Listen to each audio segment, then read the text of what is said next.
Hello students, welcome to Global Online. This is Ankita Sood. So NTA UGC net paper 1 के final revision के लिए teaching aptitude का बहुत important session आज मैं आपके लिए लेकर आई हूं, जिसमें नेक्स्ट 60 मिनट्स के अंदर अंदर हम हर एक टॉपिक को कवर करेंगे जो कि हर साल एग्जाम में पूछे जाते हैं। बहुत से स्टूडेंट्स ऐसे हैं जिनको अभी तक भी कॉन्फिडेंस नहीं है कि उनकी तैयारी कैसे चल रही है, तो मैं आपको बता देती हूँ कि ये सेशन आप सभी स्टूडेंट्स को बहुत हेल्प करेगा। साथ ही मैं आपको 100% श्योरिटी ये भी देती हूँ कि इस सेशन को देखने के बाद आपको टीचिंग एप्टीट्यूड कहीं से भी और पढ़ने की जरूरत नहीं रहेगी। सो आप सभी स्टूडेंट्स को इस सेशन में सिंपल लैंग्वेज में रियल लाइफ एग्जांपल्स के साथ बहुत इंटरेस्टिंग वे में मैं हर एक टॉपिक क्लियर कर दूंगी। सो हिंदी एंड इंग्लिश दोनों मीडियम के स्टूडेंट्स इस सेशन में एंड तक बने रहिएगा। इसी के साथ सबसे पहले देखते हैं कि ये है टीचिंग एप्टीट्यूड यानी कि शिक्षण अभिवृत्ति का कंप्लीट सिलेबस। ठीक है, यूजीसी नेट और सेट एग्जामिनेशन के लिए ये आपको हेल्प करेगा। इसके अलावा सेशन पर आगे जाने से पहले आपको बता दूं कि आपके फाइनल थियरी रिवीजन के साथ साथ एमसीक्यूज रिवीजन भी बहुत जरूरी है, जिसके लिए पेपर 1 का एक क्विक रिवीजन पीडीएफ हम लेकर आए हैं। इस पीडीएफ में आपको 2000 से भी ज्यादा एमसीक्यूज मिलेंगे। इंग्लिश हिंदी दोनों लैंग्वेजेस में क्वेश्चंस अवेलेबल है। सॉल्यूशन के साथ डिटेल में एक्सप्लेनेशन हम आपको देते हैं ताकि आपके कॉन्सेप्ट्स भी क्लियर हो जाएं। अपडेटेड क्वेश्चंस हैं, current affairs, short notes, previous year questions और मोस्ट अपडेटेड क्वेश्चंस यहाँ पर आपको मिलेंगे। सो स्क्रीन पर दिए गए किसी भी व्हाट्सएप नंबर पर आप कांटेक्ट करके इसको आज ही ज्वाइन कर सकते हो। सिर्फ एक ही बार फीस पे करनी है, वो भी सिर्फ 699। इसके अलावा कंप्लीट कोर्स ज्वाइन करना चाहते हो तो ग्लोबल ऑनलाइन ऐप को डाउनलोड कीजिए, स्टोर सेक्शन पर जाइए, कोर्स का नाम यहाँ पर लिखते ही आपके सामने कोर्स का ओवरव्यू आ जाएगा। कंटेंट सेक्शन पर जब क्लिक करोगे सो आप यहाँ पर देख सकते हो फ्री वीडियोस है इंग्लिश और हिंदी मीडियम स्टूडेंट्स के लिए। इसके अलावा यूनिट वाइज सेपरेट फोल्डर्स यहाँ पर अवेलेबल हैं जो कि एग्जाम के पैटर्न और लेवल के हिसाब से बनाए गए हैं एंड ये डेफिनेटली आपको एग्जाम क्वालिफाई करने में मदद करेंगे। सो गिवन नंबर्स पर जल्दी से कांटेक्ट करके आप इसका बेनिफिट उठा सकते हो। सो टीचिंग एप्टीट्यूड में सबसे पहले हम शुरू करेंगे टीचिंग के इंट्रोडक्शन से। सो टीचिंग का अर्थ होता है किसी भी शिक्षक और शिक्षार्थी यानी कि शिक्षक और छात्रों के बीच की बातचीत, उनके बीच में जो भी इंफॉर्मेशन शेयर होती है, जो भी कम्युनिकेशन होता है, उसको टीचिंग बोला जाता है। अब जैसे मैं आपकी टीचर हूं और आप सभी मेरे स्टूडेंट्स हो, ठीक है।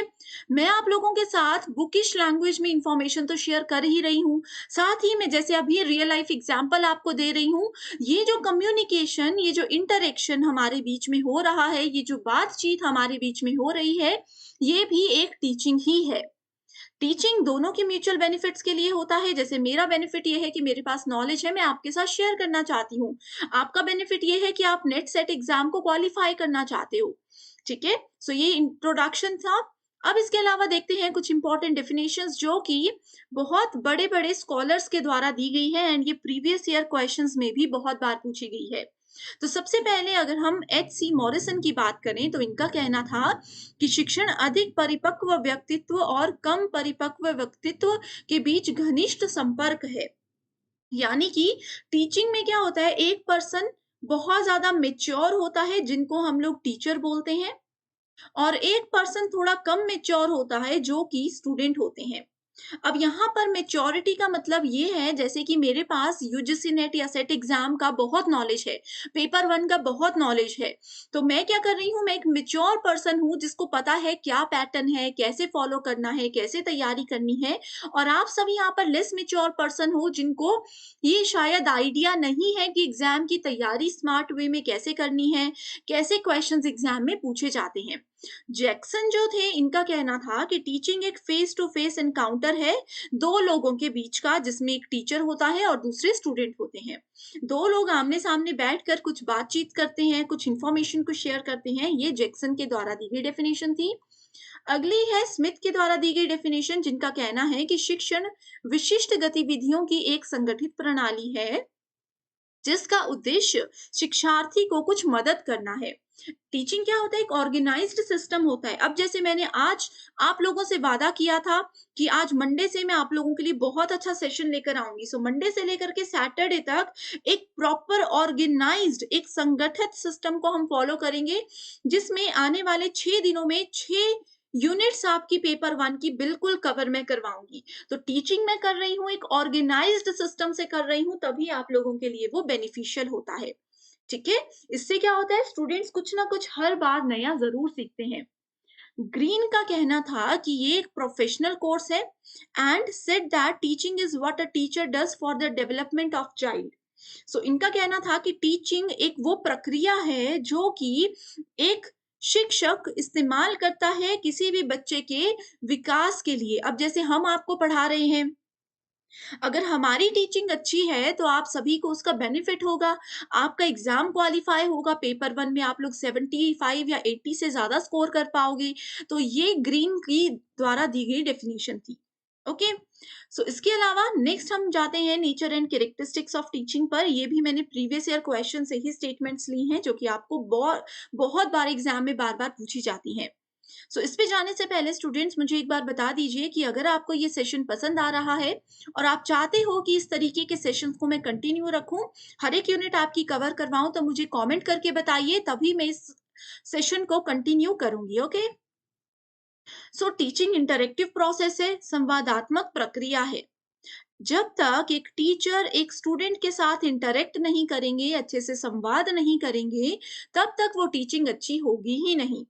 अब इसको एक एग्जाम्पल के साथ आपको बताते हैं। जैसे एक टीचर अगर किसी स्टूडेंट को पढ़ा रहे हैं, मैं बोले जा रही हूँ कि कमेंट करो, या फिर मैं सामने अगर आप बैठे हो तो मैं आपसे कुछ जवाब मांग रही हूँ, आप लोग रिप्लाई ही नहीं कर रहे, तो एक संवाद हमारा नहीं हो पाएगा, एक इंटरेक्शन हमारी नहीं हो पाएगी, तो वो एक अच्छी टीचिंग नहीं कहलाई जाती। तो टीचर भी क्या करेंगे, आएँगे, पढ़ाएँगे और चले जाएँगे, क्योंकि बच्चे तो रिस्पॉन्स ही नहीं दे रहे। तो जब तक टीचर और स्टूडेंट्स के बीच में इंटरेक्शन ना हो, तब तक वो एक अच्छी टीचिंग नहीं मानी जाती। नेक्स्ट है, it is a process of development and learning. Teaching और लर्निंग में क्या होता है, विकास भी होता है और सीखने की प्रक्रिया भी इसको बोला जाता है। अब आप सभी स्टूडेंट्स का तो विकास हो ही रहा है, लेकिन उसके साथ-साथ मेरा, यानी कि मैं टीचर हूँ, मेरा भी विकास हो रहा है। हो सकता है काफ़ी चीज़ें मुझे भी क्लियर ना हो, आपको पढ़ाने के लिए जो मैंने तैयारी की है, ये पीपीटी बनाई है, इसको बनाते-बनाते मैंने भी बहुत कुछ नया सीखा। तो टीचिंग, डेवलपमेंट और लर्निंग दोनों के लिए होती है। Teaching causes a change in behaviour, यानी कि शिक्षण व्यवहार में परिवर्तन का कारण बनता है। व्यवहार में परिवर्तन कैसे होता है, अब देखो, जैसे आप सभी टीचर बनने वाले हो, प्रोफेसर बनने वाले हो, इस एग्जाम को क्वालिफाई करने के बाद, तो क्या होगा, आप लोग कहीं न कहीं मुझे ऑब्ज़र्व कर रहे होंगे कि मैम कैसे बोल रही है, मैम कैसे पढ़ा रही हैं, या फिर मेरे अलावा आप किसी और टीचर को भी ऑब्ज़र्व कर रहे होंगे। तो इससे क्या होगा, आपके बिहेवियर में चेंज आएगा। आप लोग कहीं न कहीं ये सोच कर चलोगे कि हम भी जब टीचर बनेंगे, प्रोफ़ेसर बनेंगे, तो हम भी इसी तरीके से पढ़ाएँगे, इसी तरीके से एग्ज़ाम्पल दे कर के चीज़ें क्लियर करेंगे। ठीक है? तो चेंज होता है बिहेवियर में। या फिर अगर हम स्कूल के बच्चों की बात करें, तो एक टीचर बच्चों के साथ कैसे ट्रीट करते हैं, टीचर एक बच्चों से कैसे बातचीत करते हैं, उससे बच्चे के व्यवहार में बहुत परिवर्तन आता है। Teaching is an art as well as science, ये बहुत इंपॉर्टेंट स्टेटमेंट है कि अध्यापन को कला के साथ साथ विज्ञान भी कहा जाता है। देखो, अब जैसे मान लीजिए एक कंडीशन है कि आपकी टीचर है अंकिता, यानी कि मैं, मेरे पास पेपर 1 का बहुत ज़्यादा नॉलेज है, बहुत डीप नॉलेज है, लेकिन मेरे पास एक आर्ट नहीं है, एक कला नहीं है। क्या कला नहीं है कि अपने नॉलेज को मैं अपने स्टूडेंट्स के साथ कैसे पहुँचाऊँ? ये कला नहीं है अगर कि अपने नॉलेज को मैं कैसे प्रेज़ेंट करूँ ताकि वो आप सबके लिए भी बेनिफिशियल हो। तो इसीलिए इसको कला बोला जाता है। बहुत लोग ऐसे होते हैं जिनको नॉलेज तो बहुत ज़्यादा होता है किसी भी टॉपिक का, लेकिन उनको ये नहीं आता कि अपनी बात कैसे प्रेज़ेंट करनी है किसी के सामने। तो टीचिंग को आर्ट बोला जाता है। दूसरा है साइंस, टीचिंग को विज्ञान क्यों कहा जाता है? अब जैसे देखो, अभी तक आपने देखा होगा या फिर बहुत सारे स्टूडेंट्स बहुत समय से मुझे फ़ॉलो कर रहे हैं, मेरी वीडियोज़ देख रहे हैं, तो उन्होंने देखा होगा कि हमेशा हर एक चीज़ मैं आपको रियल लाइफ़ एग्ज़ाम्पल्स के साथ बताती हूँ। तो ये भी एक विज्ञान है, ये भी एक कला है। सब लोग ऐसा नहीं कर पाते। ऐसा नहीं है कि मैं पहले से रियल लाइफ़ एग्ज़ाम्पल्स प्लान करके आती हूँ कि मैं इस स्टेटमेंट के बाद ये एग्ज़ाम्पल बोलूँगी, ऐसा नहीं है। करंट सिचुएशन में आपको समझाते-समझाते जो रियल लाइफ़ एग्ज़ाम्पल मेरे मुँह से निकल गया, जो मेरे दिमाग में बन गया, वो मैं आपको बताती हूँ। तो इसीलिए टीचिंग को एक आर्ट और एक साइंस माना जाता है। फेस टू फेस इनकाउंटर है, लेकिन ऑनलाइन टीचिंग में इस चीज़ को पूरी तरह से हम सैटिस्फाई नहीं कर सकते। ऑब्जर्वेबल यानी कि देखने योग्य, मापने योग्य और परिवर्तनीय होता है टीचिंग। स्किल्ड ऑक्यूपेशन है, एक टीचर कब होते हैं? जब उन टीचर के पास स्किल्स हो। टीचिंग की स्किल्स होना बहुत ज़रूरी है। ठीक है? वही बात आती है कि किसी के पास नॉलेज है लेकिन पढ़ाना नहीं आता, तो वो भी एक अच्छा टीचर नहीं बन सकता। तो कुशल व्यवसाय है ये। आपके पास स्किल होनी चाहिए कि कैसे आप पढ़ा रहे हो, कैसे बात सिंपल लैंग्वेज में बच्चे के लेवल को ध्यान में रखते हुए आप उन तक पहुँचा रहे हो। ठीक है? कैसे आप बच्चे के साथ कम्युनिकेट कर रहे हो। टीचिंग क्या होता है? चेतन और अचेतन दोनों ही प्रक्रिया होती है, कॉन्शियस और अनकॉन्शियस प्रोसेस होता है टीचिंग। इसके अलावा टीचिंग मेमोरी लेवल से रिफ्लेक्टिव लेवल तक होता है, इसको हम आगे डिस्कस करेंगे। आपको पता होगा कि टीचिंग के 3 लेवल्स होते हैं, ठीक है? स्मृति स्तर और चिंतनशील स्तर यहाँ पर है। एक मैंने तब तक के लिए आप लोगों को दे दिया होमवर्क क्वेश्चन कि बताइए मेमोरी लेवल और रिफ्लेक्टिव लेवल के अलावा तीसरा लेवल टीचिंग का कौन-सा होता है? जल्दी से बताइए क्योंकि एग्जाम में कम टाइम बाकी है, ये आपकी रिवीजन हो रही है। करेक्ट आंसर दोगे तो बाकी के स्टूडेंट्स को भी आप बहुत हेल्प करोगे। तो आगे जाने से पहले इसका आंसर दे दीजिएगा, ठीक है? Teaching is a continuum of training, conditioning, instruction and indoctrination. तो टीचिंग कहीं ना कहीं इन सब चीजों से रिलेटेड होती है। ओके, अब देखो जैसे मैंने होमवर्क क्वेश्चन दिया था, टीचिंग के 3 levels, memory level, reflective level और तीसरा होता है अंडरस्टैंडिंग लेवल, जो कि एक मिडल लेवल होता है। ओके, सो हिंदी मीडियम स्टूडेंट्स भी यहाँ पर देख सकते हैं, स्मृति स्तर, बोध स्तर और चिंतन स्तर, ये 3 लेवल्स होते हैं टीचिंग के। सिंपल लैंग्वेज में बताऊंगी, सभी मीडियम के स्टूडेंट्स के लिए हेल्पफुल होगा, ठीक है? तो मेमोरी लेवल जो होता है ये सबसे लोएस्ट लेवल यानी कि सबसे छोटा लेवल होता है, एंड रिफ्लेक्टिव लेवल होता है सबसे बड़ा, सबसे हाईएस्ट लेवल। ठीक है? मेमोरी लेवल दिया गया था हार्वर्ड के द्वारा, अंडरस्टैंडिंग लेवल दिया गया था मॉरिसन के द्वारा और रिफ्लेक्टिव लेवल दिया गया था हंट के द्वारा। ये 3 स्कॉलर्स के नाम है।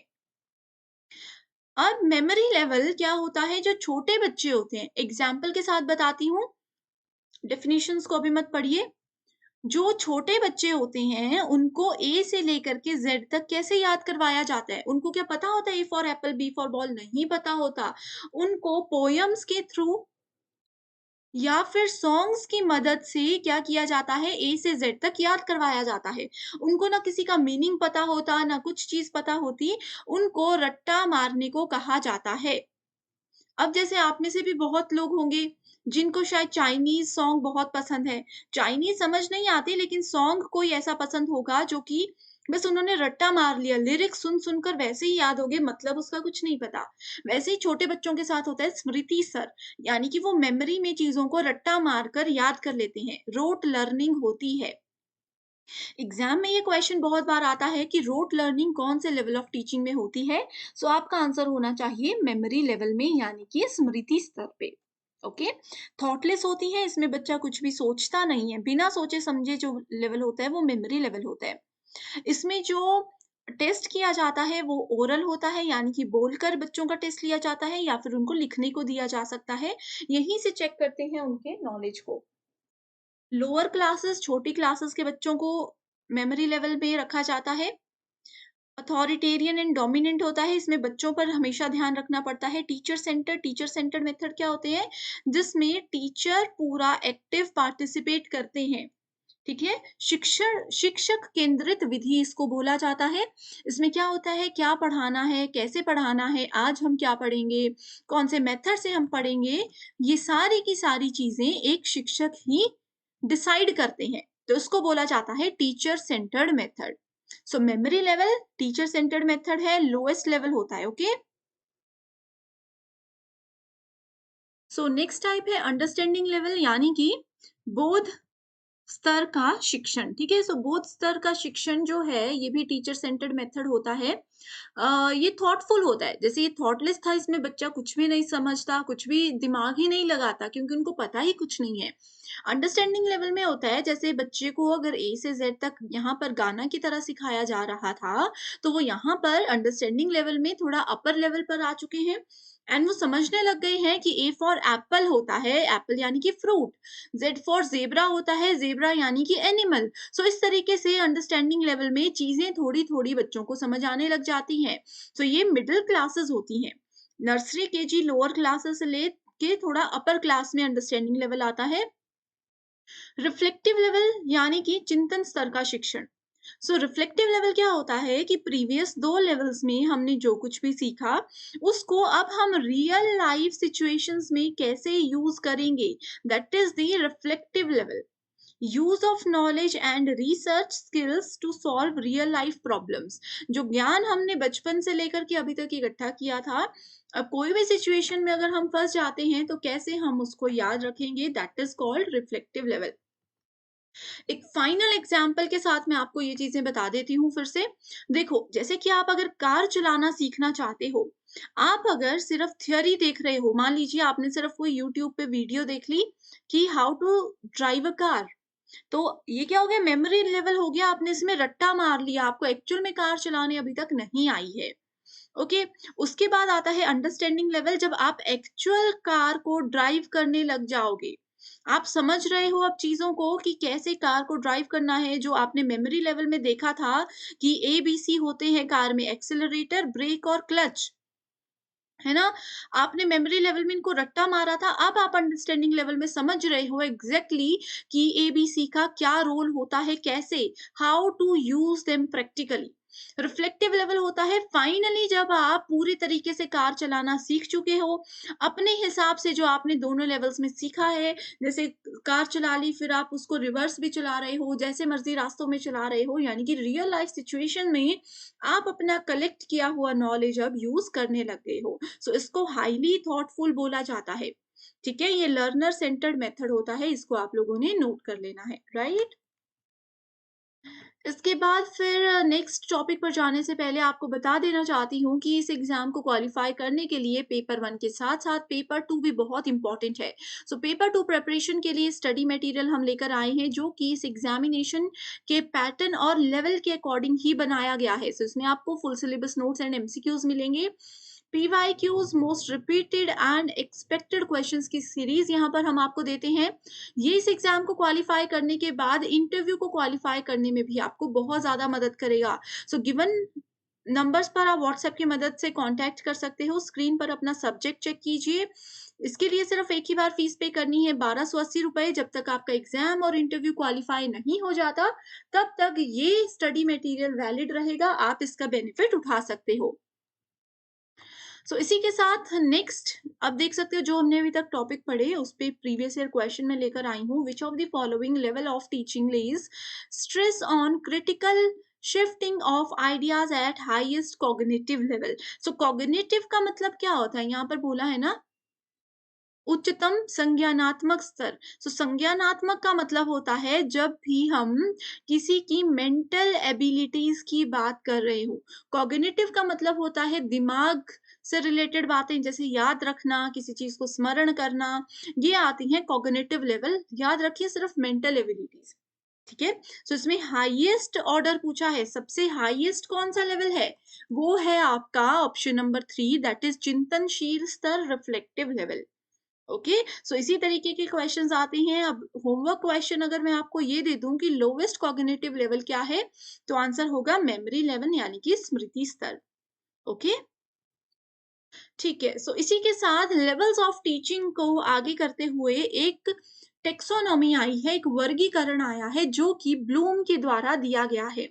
इस टॉपिक में से आप लोग 100% श्योर क्वेश्चन एग्जाम में देख सकते हो। हिंदी इंग्लिश दोनों लैंग्वेजेस में मैं डिटेल में समझाऊंगी। ओके, सो देखो ब्लूम कौन थे। ब्लूम एक एजुकेशनलिस्ट थे जिन्होंने लेवल्स ऑफ टीचिंग का और भी डिटेल में वर्गीकरण किया था। और ब्लूम का ये कहना था कि लेवल्स सिर्फ टीचिंग के 3 नहीं होते, उनको लगभग 6 हिस्सों में डिवाइड कर दिया जाना चाहिए। सो वैसे तो ब्लूम का जो वर्गीकरण था उसको भी आगे जाकर 3 हिस्सों में बांटा गया था। पहला था कॉग्निटिव डायमेंशन, दूसरा साइकोमोटर डोमेन और तीसरा अफेक्टिव डोमेन। यहाँ पर आप देख सकते हो ज्ञानात्मक पक्ष, भावनात्मक पक्ष और क्रियात्मक पक्ष। इन पक्षों को भी आगे डिवाइड किया गया है 6 पार्ट्स में। ठीक है? सीक्वेंस में बताऊँगी, कैसे याद रखना है ये भी मैं बताऊँगी, सिर्फ़ आप इस वीडियो में अच्छे से सुनिएगा। श्योर क्वेश्चन है, बिल्कुल मिस मत कीजिए। तो पहले इंग्लिश मीडियम से हम देखते हैं, देखो, ब्लूम के हिसाब से उन्होंने जो पहला डोमेन दिया था वो था कॉग्निटिव डोमेन, यानी कि ज्ञानात्मक पक्ष। सो ज्ञानात्मक पक्ष में डोमेन के ब्लूम के हिसाब से 6 स्टेप्स होने चाहिए। सबसे पहले हम क्या करते हैं, किसी चीज़ को रिमेंबर करते हैं, छोटा लेवल है ये है लोएस्ट लेवल, और ये है ब्लूम के हिसाब से हाईएस्ट लेवल। एग्ज़ाम में ये आएगा कि ब्लूम की कॉग्निटिव डोमेन में बताइए कि हाईएस्ट लेवल कौन-सा है, या बताइए कि लोएस्ट लेवल कौन-सा है, तो आपको सीक्वेंस भी याद होना चाहिए, ठीक है? अब देखो यहाँ पर छोटे बच्चे हैं या कुछ भी हैं, सबसे पहले आप लोगों को ज्ञान होना चाहिए किसी भी चीज़ का। कैसे उस चीज़ को याद रखना है? रिकॉल स्पेसिफिक फैक्ट्स, किसी चीज़ को आपने याद रखा, रट्टा मारकर याद रखा या कैसे भी याद रखा, दैट इज़ नॉट इम्पोर्टेंट। दूसरा आता है अंडरस्टैंडिंग, यानी कि समझ, यानी कि उस चीज़ के बारे में आपको सूझ-बूझ होने लग गई। अभी तक आप नंबर्स और किसी इन्फॉर्मेशन को सिर्फ़ ऐसे ही याद रख रहे थे। अंडरस्टैंडिंग लेवल पर क्या हो गया, आपको वो चीज़ें समझ आने लगी कि क्यों इम्पोर्टेंट है। इनको याद रखने का बेस्ट तरीका क्या हो सकता है जिसमें हमें रट्टा भी ना मारना पड़े। उसके बाद जो चीज़ आपने अंडरस्टैंड कर ली, उसको अप्लाई करने का समय आता है, उसको यूज़ करने का समय आता है, ठीक है? यानी कि उसका अनुप्रयोग करने का तीसरा स्टेप होता है। अगला स्टेप है एनालाइज़, यानी कि आपने जो चीज़ को अप्लाई किया, क्या वो एक्चुअल में आप लोगों के लिए बेनिफिशियल है? एक्चुअल में वो आपके लिए काम आया है, तो उस चीज़ को आप एनालाइज़ करोगे, यानी कि उसका फिर विश्लेषण करोगे। डेफिनिशंस यहाँ पर आप वीडियो को पॉज़ करके ज़रूर देख लीजिएगा, मैं सिंपल लैंग्वेज में समझा रही हूँ। इवैल्यूएट का मतलब होता है मूल्यांकन करना। अब यहाँ पर इवैल्यूएट सबसे ऊपर है, यहाँ पर इवैल्यूएट बीच में है। इसके आगे का भी एक कारण है जो मैं आपको बताऊँगी, ठीक है? ये है इवैल्यूएट करना, यानी कि मूल्यांकन करना। जज इसमें किया जाता है, अभी तक आपने जितने भी स्टेप्स किए, इसका क्या रिजल्ट आया, क्या आउटकम आया, उसको आप यहाँ पर जज करोगे। उसके बाद क्या है, क्रिएटिंग। आपने इवैल्यूएट किया, आपके नॉलेज के बाद आपने कुछ नया क्रिएट किया उसी नॉलेज को ध्यान में रखते हुए, ठीक है? इसको बोला जाता है संश्लेषण, संश्लेषण, ओके?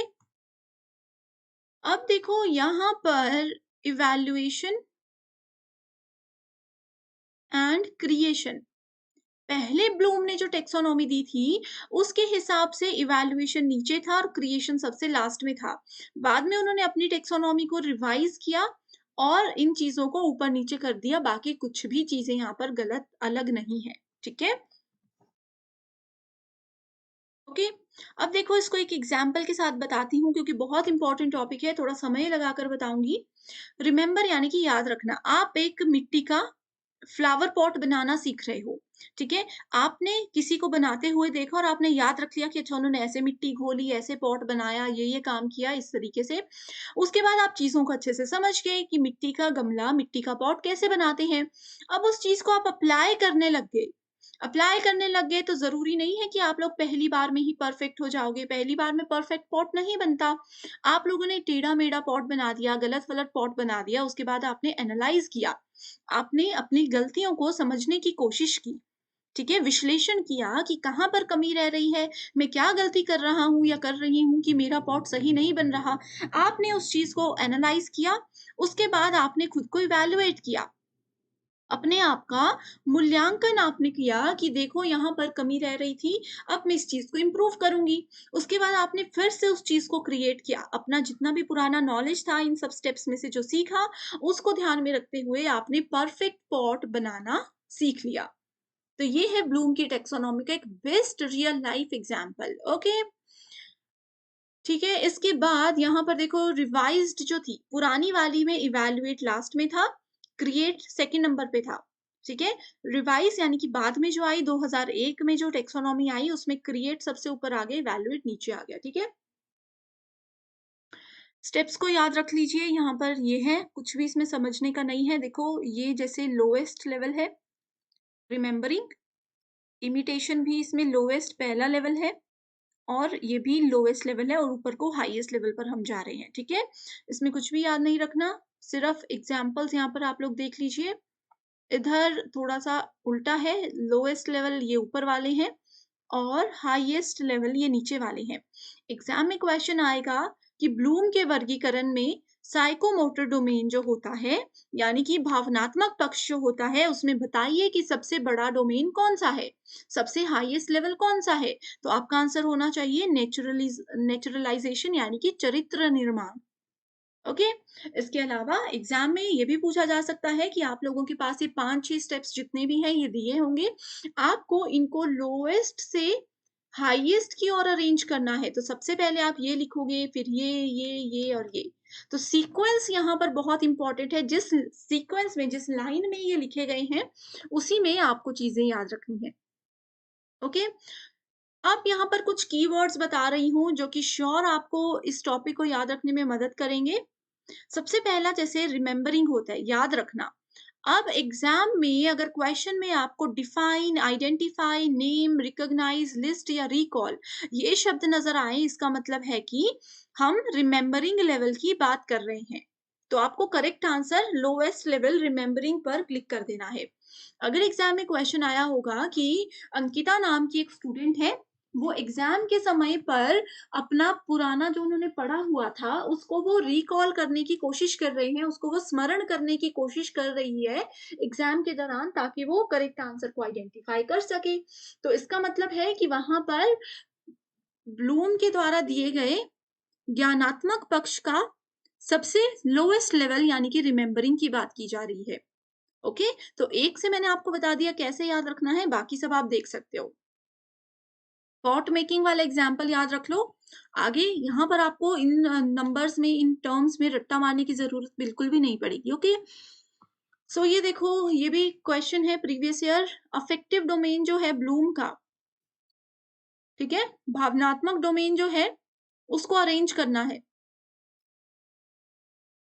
तो अफेक्टिव डोमेन में सबसे पहले receive, respond, value, organise, internalise. ठीक है। सो यहाँ पर देखो, value, receive, organise, respond and characterisation. Characterisation को ही यहाँ पर इंटरनलाइजेशन भी बोला जाता है। ठीक है। सो ये मैंने आपको आंसर नहीं बताऊंगी, कमेंट करके मुझे बताइए। ये आप लोगों के लिए क्वेश्चन नंबर 1 है। ठीक है। क्वेश्चन नंबर 1 में बताइए करेक्ट आंसर क्या है, आपका आंसर सही है या गलत है, वो हम वहीं पर डिस्कस करेंगे। ओके। इसके बाद एक टेक्सोनॉमी और है, पहले एग्जाम में नहीं आती थी। प्रीवियस ईयर क्वेश्चंस अगर देखोगे 2020 के बाद के, वहां पर इसमें से जरूर क्वेश्चन आता है बहुत सारी शिफ्ट्स में। सो ये है गैग्नेस टेक्सोनॉमी। गैग्ने के द्वारा दिए गया एक वर्गीकरण है। इन्होंने क्या किया था, 9 स्टेप्स दिए गए थे। ब्लूम ने 6 स्टेप्स दिए थे, इन्होंने 9 दिए थे। तो इसमें पहला ये बोलते हैं कि gain the attention of learner. तो एक अच्छी टीचिंग के लिए देखो, मैं सिंपल सी भाषा में बताती हूँ कि ये गैग्ने ने टीचर के पॉइंट ऑफ व्यू से चीजें बताई थी। उन्होंने कहा था कि टीचर को अगर अपनी टीचिंग, अपने शिक्षण को बेहतर बनाना है तो क्या करना है। तो सबसे पहले अपने जो उनके स्टूडेंट्स हैं उनकी अटेंशन को गेन करना है, उनका ध्यान अपनी ओर केंद्रित करना है। Inform learners of the objectives. दूसरे में कहा गया है कि उन स्टूडेंट्स का ध्यान अपनी तरफ केंद्रित करने के बाद आप उनको बताइए कि आज की कक्षा का क्या ऑब्जेक्टिव है, आज की कक्षा के क्या क्या बेनिफिट्स आपको होंगे। Stimulate recall of prior learning. उसके बाद उनको बताइए कि आज से पहले जो प्रीवियस कक्षा थी हमारी, उसमें हमने क्या क्या पढ़ा और क्या क्या चीजें आज हम पढ़ने वाले हैं। उसके बाद कंटेंट अपना प्रेजेंट कीजिए कि आज हम ये पॉइंट्स को कवर करेंगे। ठीक है। अगले में कहा गया है कि प्रोवाइड लर्निंग गाइडेंस। अब बच्चों को यहाँ पर 5वें नंबर पर एक गाइडेंस भी प्रोवाइड करवाइए कि ये टॉपिक हम पढ़ रहे हैं, इस टॉपिक में से ये क्वेश्चंस आ सकते हैं, या फिर ये बताइए कि इस टॉपिक को इजीली आपने कैसे याद रखना है। तो लर्निंग गाइडेंस, सीखने के लिए एक उनको अच्छा गाइड यहाँ पर आप प्रोवाइड करवाओगे। गाइड प्रोवाइड करवाने का मतलब ये नहीं है कि कोई और पर्सन उनको अलॉट करवा दो, खुद आप एक अच्छी गाइडेंस उनको दोगे। ठीक है। अगला है एलिसिट परफॉर्मेंस, यानी कि बच्चों को प्रैक्टिस के लिए क्वेश्चंस दोगे, खुद क्वेश्चंस करने के लिए दोगे। फिर प्रोवाइड करवाओगे फीडबैक, जैसे बच्चों ने पढ़ा, फिर उनसे फीडबैक पूछोगे, फीडबैक माँगोगे। एसेस परफॉर्मेंस, उन्होंने जो भी परफॉर्म किया है, जो कुछ भी सीखा है, उसको कैसे बूस्ट अप करेंगे। एंड लास्ट बोला है गेगने ने कि enhance retention and transfer to the job. ठीक है? कि बच्चों का ध्यान अपनी ओर केंद्रित करना था कि जो चाहते थे हम कक्षा में वो पूरा हो गया। आपने अपना नॉलेज, अपना अटेंशन, अपना रिटेंशन एनहांस कर लिया, बेस्ट कर लिया और अपनी जॉब आपकी हो गई। तो गैग्ने के द्वारा दी गई टैक्सोनॉमी के ये 9 स्टेप्स हैं। ओके? इसके अलावा कुछ और टीचिंग मॉडल्स हैं। थोड़ा-थोड़ा इसके बारे में आपको पता होना चाहिए, ज़्यादा डिटेल में नहीं जाएँगे। ये टॉपिक भी अभी इस साल ही ऐड हुआ है, आप ज़रूर इसको देखिएगा अच्छे से। पहला है पेडागॉजी मॉडल। इसको पेडागॉजी या कई बार पेडागॉजी भी बोला जाता है, तो दोनों स्टेटमेंट सही है। पेडागॉजी और एंड्रागॉजी या एंड्रागॉगी मॉडल, ठीक है? शिक्षा शास्त्र मॉडल, एंड्रागॉजी मॉडल। ओके। सो पेडागॉजी मॉडल जो होता है, ये स्कूल के जो बच्चे होते हैं, छोटे बच्चे होते हैं, उनकी लर्निंग से ही रिलेटेड होता है पेडागॉजी मॉडल। इसको ऐसे याद रखिए, पैदा होते बच्चे जो स्कूल जाते हैं, छोटे-छोटे बच्चे, उनसे रिलेटेड ये मॉडल है। हो गया याद? अब छोटे बच्चों पर ज़्यादा ध्यान देना पड़ता है। किसको ध्यान देना पड़ता है? टीचर को। तो ये कौन-सा मेथड है? टीचर सेंट्रिक मेथड है। शिक्षक केंद्रित मेथड है ये। ओके? इसमें जो इवैल्यूएशन होता है, जो मूल्यांकन होता है बच्चों का, वो भी कौन करते हैं? वो भी टीचर ही करते हैं। इसमें बच्चों को ग्रेड्स अच्छे लाने हैं, मार्क्स अच्छे लाने हैं, इन सब चीज़ों के बारे में बहुत फ़ोर्स किया जाता है टीचर्स के द्वारा।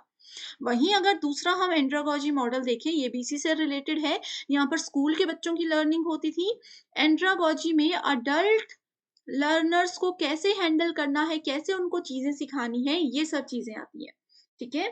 टीचिंग अडल्ट्स को कैसे सिखाया जाता है, ये दोनों ना टीचिंग के मेथड्स हैं। एक में हम फ़ोकस करते हैं कि छोटे बच्चों को कैसे पढ़ाया जाए, क्योंकि छोटे बच्चों पर बहुत एफर्ट्स मारने पड़ते हैं। और दूसरा एंड्रागॉजी क्या है, उसमें ये होता है कि अडल्ट बच्चों को समझ जल्दी आती है चीज़ें, लेकिन वो ध्यान नहीं देते। तो एंड्रागॉजी मॉडल में यही है कि कैसे हम अडल्ट बच्चों को अपनी तरफ अट्रैक्ट करके उनको पढ़ा सकते हैं। ठीक है? इसमें जो इवैल्यूएशन है, जो मूल्यांकन है, वो बच्चा खुद से ही करता है।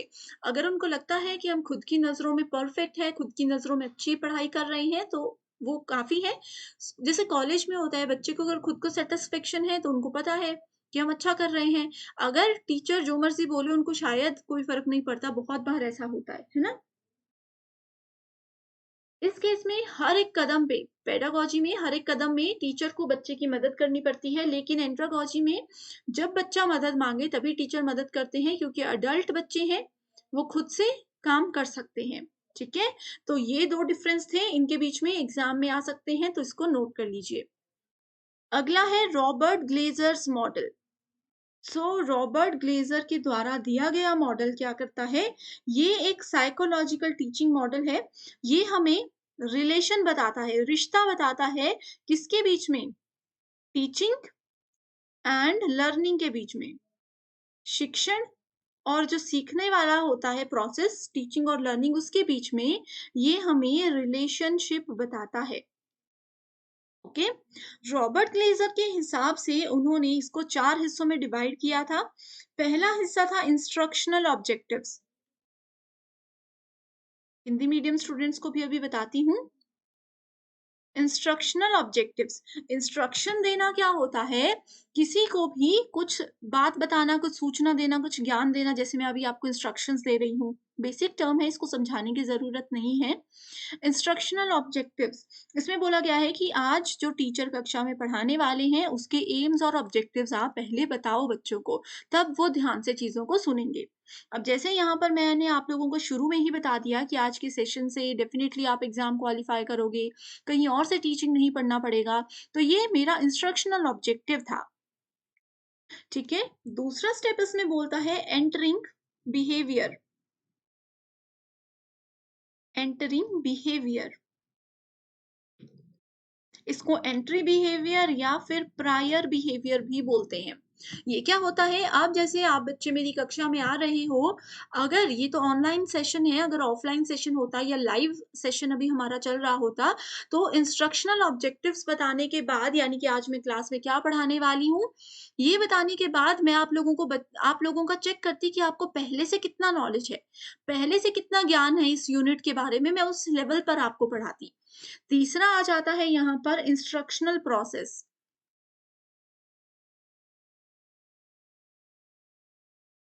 ठीक है, कौन-सा प्रोसेस हम फॉलो करने वाले हैं इंस्ट्रक्शन देने के लिए।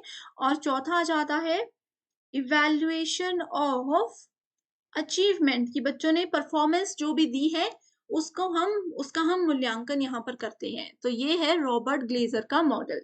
अगला मॉडल है एसएएमआर मॉडल। एसएएमआर मॉडल में आप लोग बस ये याद रखिए कि ये बताता है हमें कि कैसे आप लोग कंप्यूटर और टेक्नोलॉजी को यूज करते हो अपनी टीचिंग और लर्निंग को बेहतर बनाने में। और कंप्यूटर या टेक्नोलॉजी, या फिर हम बोल सकते हैं कि आईसीटी का टीचिंग लर्निंग में क्या इफेक्ट, क्या इम्पैक्ट पड़ता है। एक और होमवर्क क्वेश्चन दे रही हूँ, एसएएमआर। सभी क्वेश्चंस के आंसर मुझे जरूर दीजिएगा, आप ही के रिवीजन के लिए है, मेरा इसमें पर्सनल कोई बेनिफिट नहीं है। एसएएमआर मॉडल का फुल फॉर्म बताइए। Merrill principle of instruction. Merrill principle के अंदर क्या होता है, 5 फेजेस में उन्होंने चीजों को डिवाइड किया है। इसमें पहला आ जाता है प्रॉब्लम सेंट्रिक मेथड, मेथड नहीं सॉरी, प्रॉब्लम सेंट्रिक। दूसरा आ जाता है एक्टिवेशन, लर्नर का जो पहले से नॉलेज है उसको एक्टिवेट करके नया नॉलेज बढ़ाना। उसके बाद डेमोन्स्ट्रेशन, यानी कि डेमो दे करके चीजों को सिखाना। उसके बाद आ जाता है एप्लीकेशन, यानी कि उस चीज को अप्लाई करना। और लास्ट आ जाता है इंटीग्रेशन, यानी कि जितना भी नॉलेज था उन सबको, नॉलेज को और उनकी जितना भी चीजें थी उसको इंटीग्रेट करना, इकट्ठा करके रियल लाइफ सिचुएशंस में यूज करना, ये मेरिल प्रिंसिपल ऑफ इंस्ट्रक्शन हमें बोलता है। अगला है ADDIE model of instructional design. ADDIE के नाम से ही पता चल रहा है, पहले ए है, लास्ट में ई है, तो इस मॉडल का नाम क्या है, इसको एनालिसिस टू इवैल्यूएशन मॉडल भी बोला जाता है। ए का मतलब है एनालिसिस, डी का मतलब है डिजाइन, दूसरा डी है डेवलपमेंट, आई मतलब इम्प्लीमेंटेशन और ई मतलब इवैल्यूएशन यानी कि मूल्यांकन। ये एक लीनियर प्रोसेस है, जिस लाइन में ये चीजें लिखी हुई हैं उसी लाइन में इसको फॉलो भी किया जाना चाहिए। नेक्स्ट है 5E instructional model of e learning. So 5E में पता चलता है कि 5 ई है। तो सबसे पहला ई आ जाता है एंगेज, दूसरा ई है एक्सप्लोर, तीसरा ई है एक्सप्लेन, नेक्स्ट है इलैबोरेट, उसके अगला है इवैल्यूएट। ज्यादातर में आपने देखा होगा अभी तक लास्ट में हमेशा इवैल्यूएशन ही होता है, तो ये भी एक पॉइंट है जो कि आपको करेक्ट आंसर आइडेंटिफाई करने में बहुत बार मदद करता है। ठीक है, सो ये बेसिक मॉडल्स का हमने इंट्रोडक्शन देख लिया। नेक्स्ट है फैक्टर्स अफेक्टिंग टीचिंग, यानी कि कौन कौन से वो शिक्षण को प्रभावित करने वाले कारक है। अब टीचर के पॉइंट से कौन से इफेक्ट करेंगे। अब एक टीचर है, उनके पास अगर स्किल्स नहीं है, उनके पास अगर नॉलेज नहीं है, तो वो अच्छे से नहीं पढ़ा पाएंगे। तो ये कुछ कारक हैं जो कि इफेक्ट कर सकते हैं। लर्नर के पॉइंट ऑफ व्यू से क्या हो सकते हैं, लर्नर का ध्यान नहीं है, लर्नर में कंसंट्रेशन नहीं है, टीचर आगे पढ़ा रहे हैं, बच्चे घर क्लास से बाहर देख रहे हैं। तो ये क्या है, कुछ ऐसे पॉइंट्स हैं जो कि टीचिंग को इफेक्ट करेंगे। अब मैं जितना मर्जी पढ़ाऊं, आपका ध्यान ही क्लास से बाहर है तो कोई फायदा नहीं होगा मेरी टीचिंग जो मैं इतनी देर से बोल रही हूँ। एनवायरमेंट यानी कि आसपास का वातावरण, अगर आसपास बहुत ज्यादा शोर है, बहुत ज्यादा ढम-ढम की आवाज हो रही है, जानवरों की आवाज है, गाने चल रहे हैं, आसपास का वातावरण ही अच्छा नहीं है, तो भी एक अच्छी टीचिंग नहीं हो सकती। ठीक है, ऑलरेडी हम इन चीजों को डिटेल में डिस्कस कर चुके हैं, क्योंकि क्विक रिवीजन सेशन है इसलिए मैं आपको बस ट्रिक्स यहाँ पर दे रही हूँ। टीचर सेंटर्ड मेथड्स और learner centred method. Teacher centred जिसमें टीचर पूरा ध्यान देते हैं। पुराने तरीके में क्या होता था, टीचर क्लास में आएंगे, पढ़ाएंगे और चले जाएंगे, स्टूडेंट्स को समझ आया या नहीं आया इसमें नहीं पूछा जाता था, स्टूडेंट्स को आज इंटरेस्ट है या नहीं है वो भी नहीं पूछा जाता था, स्टूडेंट्स सामने से भी कोई फीडबैक यहाँ पर कभी भी नहीं देते थे। इसमें टीचर्स एक्टिव होते हैं लेकिन लर्नर एक्टिव नहीं होते, वो निष्क्रिय होते हैं। फ्लेक्सिबल नहीं होता, टीचर अपने हिसाब से सब कुछ करते हैं, बच्चों को बस आके बैठकर सुनना ही है। कोई ग्रुप एक्टिविटीज नहीं होती, ज्यादातर टीचर सेंटर्ड मेथड में जो है वो लेक्चर मेथड्स को ही यूज किया जाता था। वन वे कम्युनिकेशन, क्योंकि टीचर सिर्फ बोले जा रहे हैं, स्टूडेंट सिर्फ सुन रहे हैं। स्टूडेंट्स ना ये बता पाते उनको समझ आया या नहीं आया, ना स्टूडेंट्स ये बोल पाते कि प्लीज इस टॉपिक को आज फिर रिवाइज कराओ, हमें समझ नहीं आया था। तो ये वन वे कम्युनिकेशन है। लेक्चर, टीम टीचिंग, पीपीटी, ये सब इसके प्रकार होते हैं। अगला है लर्नर सेंटर्ड, ये एक बेस्ट मेथड होता है, आज के समय में सबसे ज्यादा यूज किया जाता है, मॉडर्न मेथड है। स्टूडेंट्स और टीचर दोनों इस पे पूरा ध्यान देते हैं। लर्नर्स यहाँ पर एक्टिव होते हैं, सक्रिय होते हैं। फ्लेक्सिबल है, ग्रुप एक्टिविटीज होती हैं, बच्चों को एक ग्रुप में बिठा करके कोई टॉपिक दे दिया जाता है और बोला जाता है उस पर डिस्कस करो। इससे क्या होता है, उनकी डिस्कशन एबिलिटीज, उनकी मेंटल एबिलिटीज बढ़ती है। बातचीत करने के मल्टीपल चैनल्स होते हैं, tutorial, assignment, project, case study, ये सब लर्नर सेंटर्ड मेथड है। जिस भी मेथड में स्टूडेंट यानी कि लर्नर बहुत एक्टिवली पार्टिसिपेट करें, वो लर्नर सेंटर्ड मेथड होता है। जैसे आपको प्रोजेक्ट दी जाती हैं, असाइनमेंट्स दी जाती हैं, वो आप लोग खुद करते हो, ठीक है, तो ये क्या है, लर्नर सेंटर्ड मेथड है। पीवाईक्यू लेकर आई हूँ। शिक्षार्थी केंद्रित शिक्षण का अर्थ क्या है, इसका अर्थ क्या है, learners are considered passive recipient. देखो इसको फटाफट पढ़ो, और ये है आपका क्वेश्चन नंबर 2, होमवर्क क्वेश्चन है अगेन। अभी मैंने आपको बताया, देखो जो जो पॉइंट्स मैंने बताए वही इन क्वेश्चंस में एज इट इज है। Learners are given an opportunity to construct knowledge and teacher is a guide in the learning process. ठीक है, अगला क्वेश्चन है, learner centred approach is not centred on teacher needs. ठीक है, teachers की जरूरत के हिसाब से लर्नर सेंटर्ड अप्रोच को नहीं बनाया जाता है। स्टेटमेंट 2 बोलती है, शिक्षार्थी केंद्रित दृष्टिकोण सहयोगी रूप से विषय वस्तु का निर्धारण करने के इर्द गिर्द घूमता है।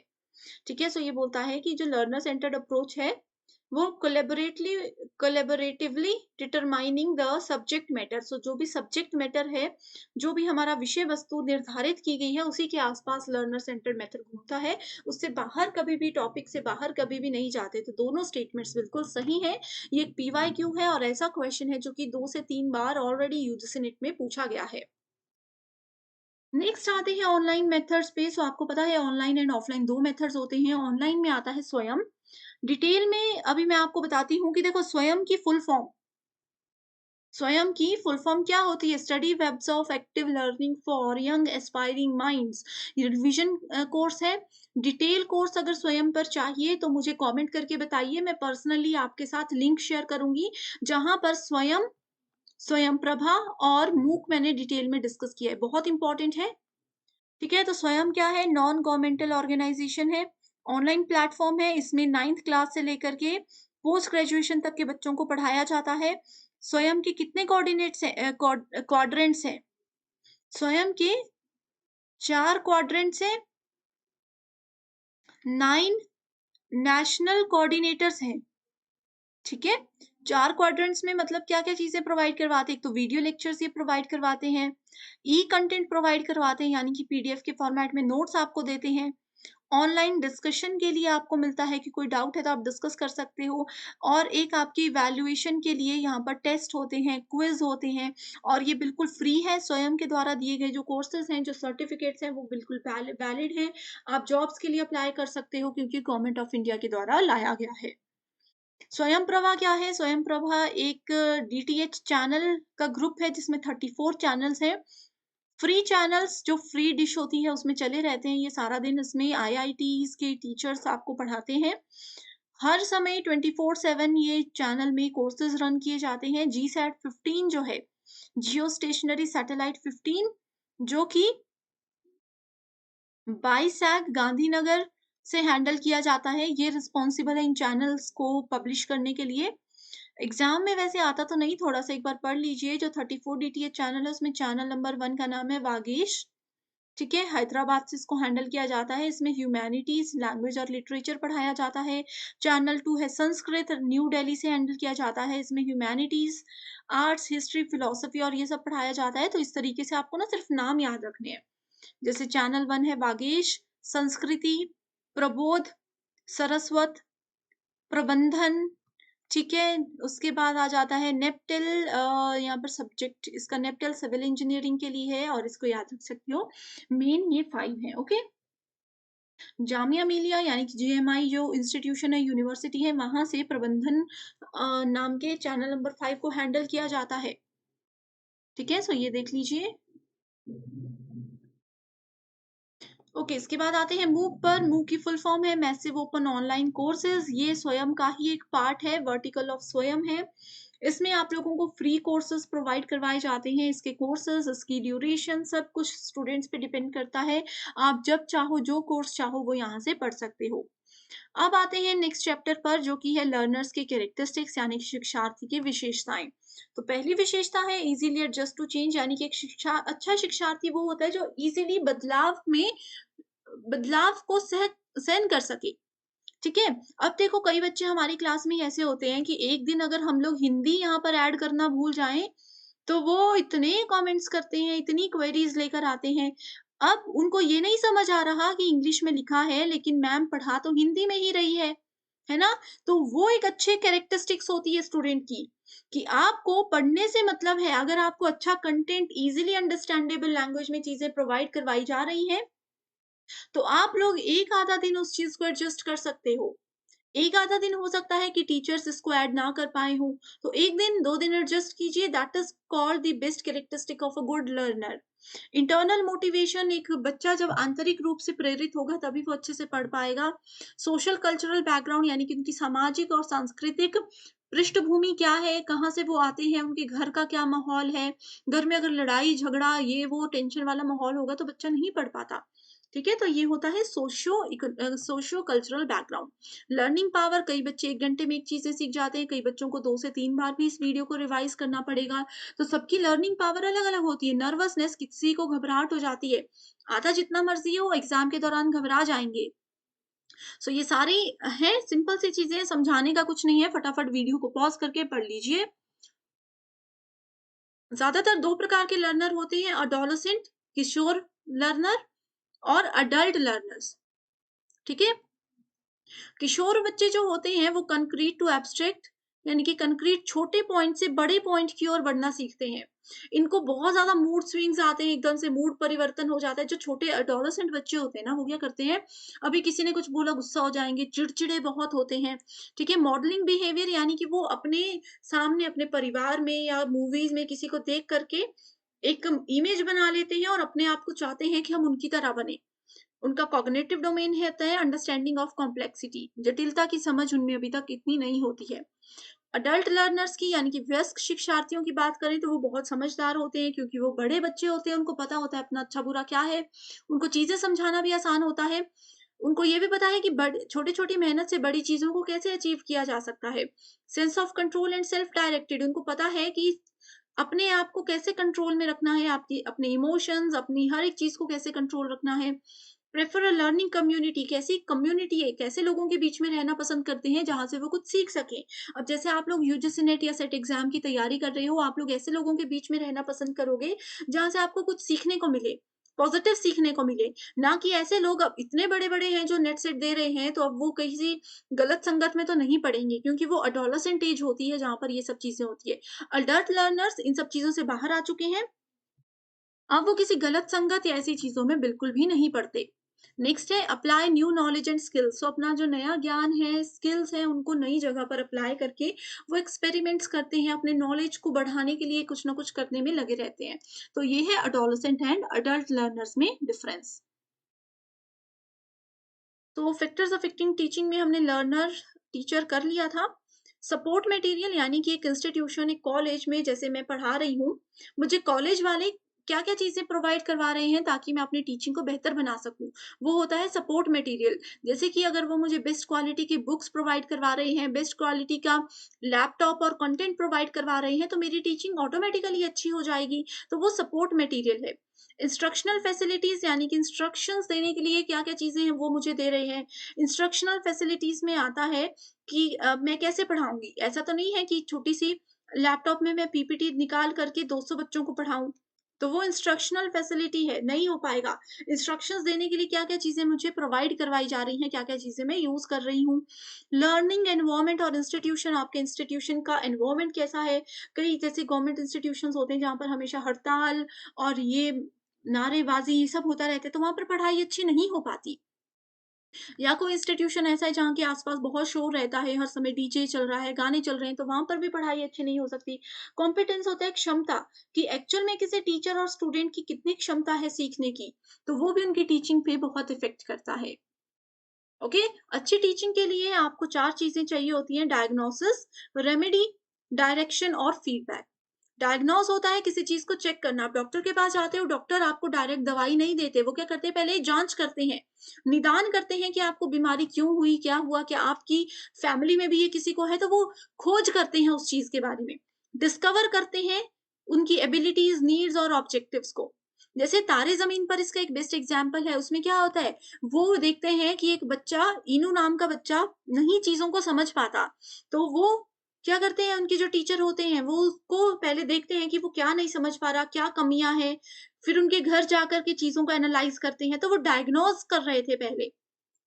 उसके बाद उन्होंने उपचार उसका ढूँढ लिया कि इस बच्चे को डरा कर नहीं, प्यार से समझाया जाएगा तो वो ज़रूर सीखेगा। तो वो क्या करने लगे, उस बच्चे को अकेले में बैठ कर के पढ़ाने लग गए।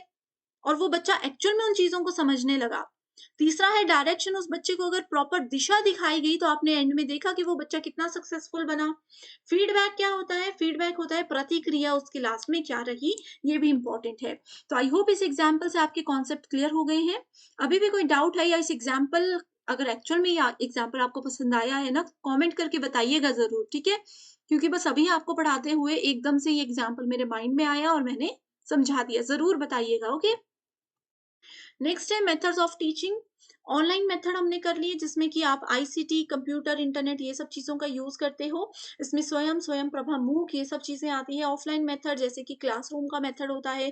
टीचर सेंटर्ड मेथड जिसमें टीचर आएँगे, पढ़ाएँगे और चले जाएँगे। लर्नर सेंटर्ड मेथड का भी हमने डिस्कशन कर लिया। लेक्चर मेथड आपको पता है, एक टीचर है, बहुत सारे स्टूडेंट्स हैं, टीचर जैसे हिस्ट्री है उसमें ज़्यादातर लेक्चर मेथड ही होता है। डिस्कशन मेथड में बहुत सारे बच्चों को एक साथ बिठाकर बोला जाता है कि इस पर्टिकुलर चीज़ पर डिस्कशन करो। डेमोन्स्ट्रेशन मेथड, कोई डेमो दिया जाता है, आप लोगों को प्रैक्टिकल चीज़ें करवाई जाती हैं। क्वेश्चन आंसर मेथड यानी कि टीचर ने स्टूडेंट से क्वेश्चन पूछा, फिर स्टूडेंट ने टीचर से क्वेश्चन पूछा, आंसर दिया। इस तरीके से क्वेश्चन आंसर करते हुए ही बहुत सारे कॉन्सेप्ट्स क्लियर हो जाते हैं। बस सेशन मेथड में क्वेश्चन पूछे जाते हैं, आपको कुछ टाइम पीरियड दिया जाता है, टाइम बाउंड दिया जाता है जिसके अंदर आपको उसका करेक्ट आंसर देना है। ब्रेनस्टॉर्मिंग सेशन में क्या होता है, दिमाग पर जोर डालने वाला सत्र। यहाँ पर आपको एक टॉपिक दे दिया जाएगा, आप को सोचने का समय दिया जाएगा, सोचो और इसका करेक्ट आंसर मुझे बताओ। प्रोजेक्ट मेथड क्या होता है, आपको कोई प्रोजेक्ट दे दिया, एक बच्चे को सिंगल प्रोजेक्ट या 2-3 बच्चों का ग्रुप बनाकर एक प्रोजेक्ट देकर आपको बोला जाता है उसको कंप्लीट करो। ठीक है? सो ये प्रोजेक्ट मेथड जो है ये आपके लर्नर सेंटर्ड मेथड के अंदर आता है। ठीक है? प्रोजेक्ट मेथड में बच्चा बहुत अच्छे से सीखता है क्योंकि वो खुद से चीज़ों को सर्च करता है। नेक्स्ट है ब्लेंडेड लर्निंग यानी कि मिश्रित शिक्षण और फ्लिप लर्निंग। ब्लेंड करना, मिश्रित करना। ब्लेंड एक मिक्सी में आप दूध, मैंगोज़, शुगर को डाल के ब्लेंड करते हो तो शेक बन जाता है। तीनों चीज़ें आपस में इतनी मिक्स हो जाती हैं कि आप उनको अलग ही नहीं कर पाते। वैसे ही ब्लेंडेड लर्निंग में क्लासरूम लर्निंग और ऑनलाइन लर्निंग को मिला दिया जाता है। यानी कि क्लासरूम में जैसे पहले पढ़ाया जाता था उसी के साथ आपको इंटरनेट, लैपटॉप, प्रोजेक्टर ये सब भी यूज़ किए जाएँगे। फ्लिप लर्निंग में क्या होता है, लेक्चर पहले क्लास में होते थे, होमवर्क आपको घर में मिलता था। ठीक है? लैपटॉप वगैरह में करने के लिए। फ्लिप लर्निंग में उल्टा हो गया, लेक्चर आप लोगों को कंप्यूटर में करवाए जाएँगे और जो आपकी होमवर्क वगैरह है वो क्लासरूम एक्टिविटीज़ आपकी इस तरीके से होंगी। अगला इम्पोर्टेंट टॉपिक है इवैल्यूएशन यानी कि मूल्यांकन। मूल्यांकन करना बहुत ज़रूरी है। मूल्यांकन टीचर भी स्टूडेंट्स का कर सकते हैं और वापस स्टूडेंट्स भी टीचर का मूल्यांकन कर सकते हैं। बिना मूल्यांकन के कोई भी टीचिंग लर्निंग प्रोसेस प्रोसेस पूरा नहीं होता, उसको सक्सेसफुल नहीं माना जाता। ठीक है? मूल्यांकन को 3 हिस्सों में डिवाइड किया गया है, फंक्शन के हिसाब से, अप्रोच के हिसाब से। ठीक है? तो सबसे पहले हम देखेंगे, इम्पोर्टेंट पर जाते हैं डायरेक्टली, फॉर्मेटिव और समेटिव इवैल्यूएशन। ठीक है? देखो सिंपल सी लैंग्वेज में बताऊँगी। अब कक्षा के दौरान बीच-बीच में जो मैं आप लोगों को होमवर्क दे रही हूँ, खास करके अगर हम लोग ऑफलाइन क्लासेस की बात करते हैं, ठीक है? आज तक आप लोग स्कूल, कॉलेज में ऑफलाइन ही पढ़े हो। वहाँ पर क्या होता है, बीच में क्लास में पढ़ाते-पढ़ाते टीचर ने किसी भी बच्चे से कुछ क्वेश्चन पूछ लिया कि बताओ इसका एग्ज़ाम्पल, जो मैंने समझाया उसको एग्ज़ाम्पल के साथ मुझे समझाओ। ये होता है फॉर्मेटिव इवैल्यूएशन या फॉर्मेटिव असेसमेंट। या फिर एक क्लास पूरी हो गई, ठीक है? 30 मिनट्स की क्लास होती है, पूरी हो गई, उसके बाद टीचर ने स्टूडेंट्स को बोल दिया कि पूरी क्लास में 30 मिनट्स में मैंने जो पढ़ाया उसको 1 से 2 मिनट में इलैबोरेट करके मुझे बताओ। इलैबोरेट नहीं, समराइज़ करके मुझे बताओ। तो वो भी फॉर्मेटिव असेसमेंट होता है। यानी कि कक्षा के दौरान या कक्षा के एकदम बाद जो इवैल्यूएशन किया जाता है, जो मूल्यांकन किया जाता है, उसको फॉर्मेटिव इवैल्यूएशन बोला जाता है। इमीडिएट फीडबैक इसमें होता है, अगर बच्चे को कहीं पर प्रॉब्लम है, क्लास के दौरान टीचर पढ़ा रहे हैं, बच्चे को कहीं भी प्रॉब्लम है तो वो एकदम पूछ लेते हैं। जैसे आप हमारी लाइव क्लासेस देखते हो, सो हमारी लाइव क्लास में भी क्या होता है, आप लोगों को कोई भी डाउट रहता है तो आप इमीडिएटली पूछ लेते हो, टीचर को बोल देते हो कि इसको रिपीट करो, तो वो फॉर्मेटिव इवैल्यूएशन है। ठीक है? या हमने आपसे क्लास के दौरान कुछ पूछ लिया या आपने हमसे कुछ पूछ लिया, फॉर्मेटिव असेसमेंट है। समेटिव होता है समरी से रिलेटेड। समरी क्या होती है? किसी भी चीज के अंत में जो चीज आती है उसको समरी बोला जाता है। सो समेटिव इवैल्यूएशन जो आपके सेमेस्टर होते हैं, जो आपके फाइनल एग्जाम होते हैं, उन एग्जाम्स के बाद जो आप लोगों का इवैल्यूएशन होता है, मूल्यांकन होता है, वो होता है समेटिव इवैल्यूएशन। जहां पर भी एग्जाम में, जहां पर भी आप लोगों को ग्रेड्स, परसेंटेज या फिर मार्क्स या फिर स्कोर, इस तरीके के कुछ वर्ड्स नजर आएंगे, इसका मतलब है फॉर्मेटिव असेसमेंट है। क्योंकि आपको ग्रेड्स, परसेंटेज, मार्क्स, आपके स्कोर, ये सब कब मिलते हैं? जब आपका सेमेस्टर क्लोज हो जाता है या फिर आप लोगों का एक मंथ क्लोज होने के बाद जो आपके एग्जाम्स होते हैं, ठीक है, वो सब आते हैं समेटिव के अंदर। फॉर्मेटिव में कोई भी आपको इवैल्यूएशन ऐसे मार्क्स वगैरह के हिसाब से नहीं दिया जाता, बस ओरल दिया जाता है, बोलकर इवैल्यूएट आपको किया जाता है। इसके अलावा 2 और चीज़ें हैं, नॉर्म रेफरेंस्ड और क्राइटेरियन रेफरेंस्ड। अब देखो, इमेजेस के साथ बहुत ईज़ी हो जाती हैं चीज़ें। नॉर्म रेफरेंस में एक लड़की के साथ या एक बच्चे के साथ उसके बाकी के सभी के आस-पास वालों को कंपेयर किया जाता है, ठीक है? अब जैसे मान लीजिए मेरी क्लास में एक लड़की है अंकिता, अंकिता के स्कोर के साथ, अंकिता के पेपर 1 के स्कोर के साथ मैं बाकी के जितने भी क्लास के 49 स्टूडेंट्स हैं, उनके स्कोर को अगर कंपेयर कर रही हूँ, तो इसका मतलब है हम नॉर्म रेफरेंस टेस्ट को यूज़ कर रहे हैं। ठीक है? सो एग्ज़ाम में अगर आपको ऐसा आता है कि एक स्टूडेंट के मार्क्स, एक स्टूडेंट के टैलेंट या किसी भी चीज़ को बाकी की कक्षा के साथ कंपेयर किया जा रहा है, तो नॉर्म रेफरेंस टेस्टिंग वो होती है। ठीक है? अब इसमें ऐसा नहीं बोला जाएगा कि अंकिता अगर 60% लाती है तो बाकी सबको कंपेयर किया जाएगा, ऐसा नहीं होगा। इसमें ऐसा मान लीजिए कि ऐसा रखा गया है कि अंकिता के आगे 90% या फिर अंकिता के आगे 60% या अंकिता के आगे 75%, जितने भी आ गए मार्क्स, ठीक है? बस इन्हीं मार्क्स से सबको कंपेयर किया जाएगा। एक लिस्ट ये बनाई जाएगी जिसके मुझसे कम मार्क्स है, एक लिस्ट ऐसी बनाई जाएगी जिसके मुझसे ज़्यादा मार्क्स है। तो देखो, इस लड़की की हाइट को कंपेयर किया जा रहा है सबसे, कम ज़्यादा सबकी हाइट ऐसी है, तो ये है नॉर्म रेफरेंस्ड। क्राइटेरियन रेफरेंस में क्राइटेरिया रख दिया जाता है, इसमें एक मानदंड रख दिया जाता है, जैसे कि यूजीसी नेट और सेट एग्जाम में है कि अगर आप लोगों ने अपने पोस्ट ग्रेजुएशन में 50% या उससे ज्यादा स्कोर किया है, तो ही आप एग्जाम में बैठ सकते हो। तो ये क्राइटेरिया है। आप लोग बोलते हो ना, ये टर्म सबने सुनी होगी, एलिजिबिलिटी क्राइटेरिया। कोई भी एग्जाम अगर आप भरने जाते हो, सरकारी या प्राइवेट, तो आप यही बोलते हो कि इसका एलिजिबिलिटी क्राइटेरिया क्या है। ठीक है? सो क्राइटेरियन रेफरेंस भी यही बोलता है। इसमें क्या होता है कि एक क्राइटेरिया रख दिया 50%, 50% से ज्यादा वाले जो बच्चे हैं वो नेट सेट एग्जाम को भर सकते हैं, फॉर्म को भर सकते हैं। इससे कम वाले एलिजिबल ही नहीं है, वो फॉर्म भर ही नहीं सकते। तो क्राइटेरियन रेफरेंस हमें यही बताता है। ठीक है? अब एक प्रीवियस ईयर क्वेश्चन मैं लेकर आई हूँ। असर्शन रीजन बेस्ड क्वेश्चन है। असर्शन यानी कि इसमें दावा ए बोलता है, रचनात्मक मूल्यांकन, फॉर्मेटिव मैंने आपको बताया, फॉर्मेटिव का मतलब होता है रचनात्मक मूल्यांकन। ये सीखने की गति को तेज करता है। बच्चा जो सीख रहा है, पेस ऑफ लर्निंग जो है, उसको वो एक्सेलरेट करता है। इसका कारण ये बताया गया है कि अगर इसको हम समेटिव यानी कि योगात्मक मूल्यांकन के साथ कंपेयर करेंगे, तो फॉर्मेटिव इवैल्यूएशन बहुत ही ज्यादा रिलायबल है, यानी कि विश्वसनीय है। तो पहला इसमें करेक्ट आंसर है option number 1, that is assertion बिल्कुल सत्य है, ट्रू है, लेकिन इसका जो कारण है वो बिल्कुल गलत है। ठीक है? सो ये है असर्शन रीजन में समेटिव और फॉर्मेटिव। सो फॉर्मेटिव समेटिव से ज़्यादा विश्वसनीय या रिलायबल नहीं है। ये दोनों एक ही बराबर के रिलायबल और विश्वसनीय होते हैं, क्योंकि इसमें क्या है, दोनों अपनी-अपनी जगह पर अपना-अपना काम कर रहे हैं। कक्षा के दौरान अगर चेक करना है तो फॉर्मेटिव अपने पूरे अच्छे से काम कर रहा है, रचनात्मक मूल्यांकन पूरे अच्छे से काम कर रहा है। वहीं अगर हमें कक्षा के लास्ट में, सेमेस्टर के लास्ट में या ईयर के लास्ट में कुछ काम करवाना है या कुछ काम करना है, तो उस समय हमें समेटिव को ही यूज़ करना है, क्योंकि वहाँ पर हमें ग्रेड्स, परसेंटेज ये सब चीज़ें बच्चों को बतानी होती हैं। तो सभी असेसमेंट के तरीके, इवैल्यूएशन के तरीके अपनी जगह पर सही होते हैं। सो स्टूडेंट्स, ये हमने आज कंप्लीट कवर कर लिया है टीचिंग एप्टीट्यूड। वीडियो में ज़रूर आई होप आप सभी एंड तक बने हुए हो। अभी तक का ये पूरा सेशन पसंद आया है तो कमेंट ज़रूर कीजिए। मुझे ज़रूर मोटिवेट कीजिए ताकि मैं इसी तरीके से सारे यूनिट्स आपके लिए लेकर आऊँ। So thank you so much for watching this video and I wish you all the very best. कोई भी डाउट हो तो बेझिझक मुझसे आप कमेंट करके पूछ सकते हो।